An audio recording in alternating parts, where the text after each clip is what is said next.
Apa kabar anak-anakku semua? Semoga dalam keadaan sehat walafiat tanpa kurang suatu apa. Di kesempatan kali ini, mari kita belajar bersama muatan pelajaran IPA. Manusia hidup di alam ini tidak sendirian. Namun, Tuhan menciptakan tanaman maupun hewan sebagai pelengkap makhluk hidup yang hidup di alam semesta ini.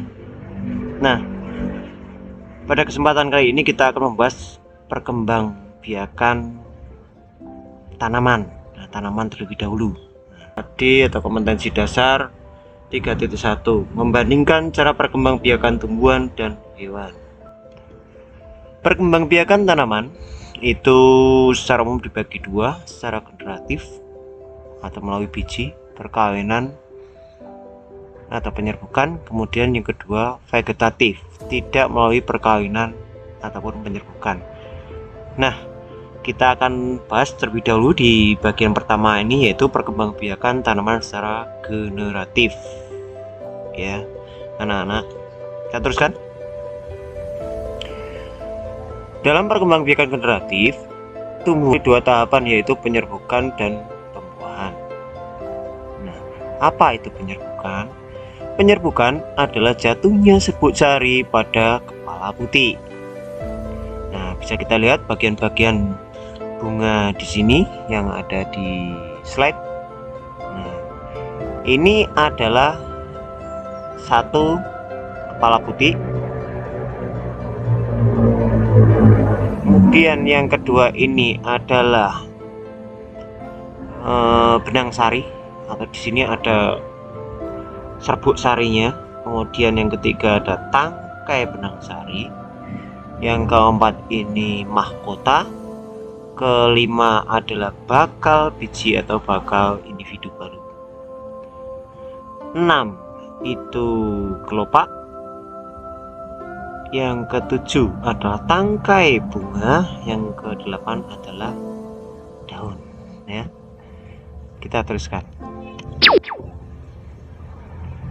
Mengapa mahkota bunga sangat indah dan menarik? Ini perlu menjadi pertanyaan bagi kita, kenapa bunga selalu warna-warni, tidak hijau semua? Nah, Tuhan menciptakan ini tujuannya adalah untuk menarik hewan agar bisa membantu dalam proses perkembangbiakan tanaman atau tumbuhan tersebut. Macam-macam penyerbukan pada perkembangbiakan generatif tumbuhan. Nah, ternyata penyerbukannya sendiri ada berbagai macam, anak-anak. Yang pertama adalah penyerbukan sendiri. Penyerbukan sendiri ini penyerbukan yang terjadi di satu tangkai bunga. Ya, satu tangkai bunga di mana ada satu putih, kemudian ada tangkai benang sarinya juga satu, tapi dalam satu tangkai bunga. Kemudian yang kedua penyerbukan tetangga. Penyerbukan tetangga ini terjadi pada dua bunga tapi masih dalam satu tanaman ya, dua bunga tapi masih dalam satu tanaman. Bisa kita lihat di gambar. Yang ketiga, penyerbukan silang. Nah, penyerbukan silang ini lebih luas. Penyerbukan silang ini terjadi di tanaman lain, berbeda tempat tapi masih satu jenis. Itu penyerbukan silang. Dan keempat adalah penyerbukan bastar. Penyerbukan bastar ini sudah kombinasi atau percampuran, yaitu lain bunga, lain tanaman, dan lain jenis ya. Penyerbukan ini ternyata di alam ini Tuhan menciptakan hewan sebagai pembantu penyerbukan tumbuhan dan juga manusia. Kenapa bisa demikian? Mari kita simak. Jatuhnya serbuk sari pada kepala putih bisa dibantu oleh angin. Oh, ternyata angin juga bisa, serangga, burung, mamalia, atau manusia. Nah, seperti pada gambar ini ada apa ya? Lebah yang dia menghisap madu, kemudian di kakinya ada menempel serbuk sari. Kemudian ada burung, kelelawar, dan juga manusia.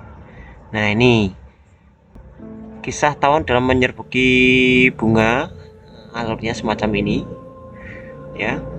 Pertama kali tawon akan hinggap di kepala putih yang membuat serbuk sari, kemudian serbuk sari membuahi bakal biji di dalamnya, kemudian daunnya akan rontok, tumbuhlah individu baru. Serbuk sari menempel pada kaki serangga yang berbulu jatuh di bunga yang lain. Nah, ini semacam ini. Kalau di mikroskop ya, serbuk sarinya itu 1000 kali semacam ini. Demikian tadi untuk perkembangbiakan generatif pada tumbuhan. Nah, untuk video selanjutnya akan kita bahas tentang perkembangbiakan vegetatif pada tumbuhan. Ini akan lebih luas daripada yang generatif, karena yang vegetatif itu macam-macam jenisnya. Demikian anak-anak, semoga bermanfaat informasi yang saya berikan. Tetap jaga kesehatan. Sampai bertemu di video setelah ini. Terima kasih.